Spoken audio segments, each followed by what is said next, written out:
And I have gotten comfortable with, okay, that was terrible. Let's learn something from it and try to find something else.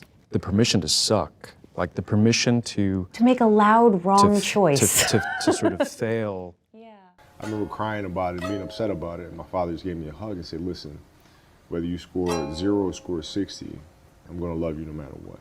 Wow. Now, that is the most important thing that you can say to a child. Because from there, I was like, okay, that gives me all the confidence in the world to fail. I'm not a Stanford researcher or some millionaire businessman, but I think I offer a perspective that these people don't. I'm just an average kid trying to be better by week.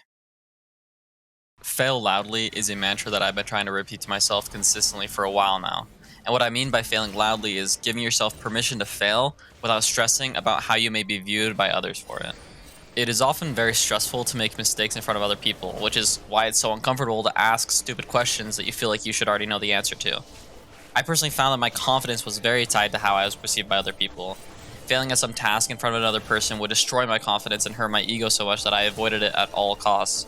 But what I have found is that you can't let your confidence come from your performance in any single scenario, but it comes in the knowledge that you can learn from your mistakes, which is easier said than done.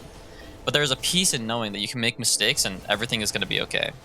Being a league player, I think failing loudly can come in the form of making decisions and fully committing to that decision no matter what. I mean, if we're afraid of failing, it can be easy to take a backseat and freeze up and end up making no decision at all because we don't want to make the wrong one. But the best way to learn what the right decision is by figuring out what works and what doesn't. And you can't do that if you don't commit to the decision in the first place. The more responsibility you can take in a game, or anything in life really, and the more curious you are to find out why those things may not have gone the way you wanted them to, the more you're going to be able to learn and improve moving forward.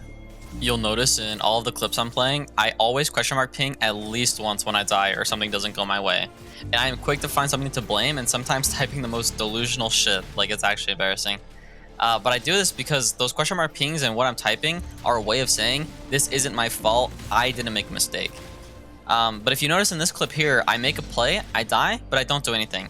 It's because I remember at this moment that I thought to myself, I made a bad play here, I knew it was very risky to go for this play, and I messed up mechanically. I made a decision, I was wrong, and now I can learn from that decision to make a better one next time. Being comfortable with failure is something that you hear about all the time, but is actually way more difficult to actually implement.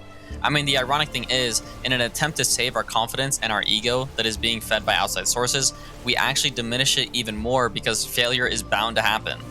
But if we let our confidence come from our ability to learn from our mistakes, an internal source, then we can speed up our improvement process while also being at peace with those mistakes.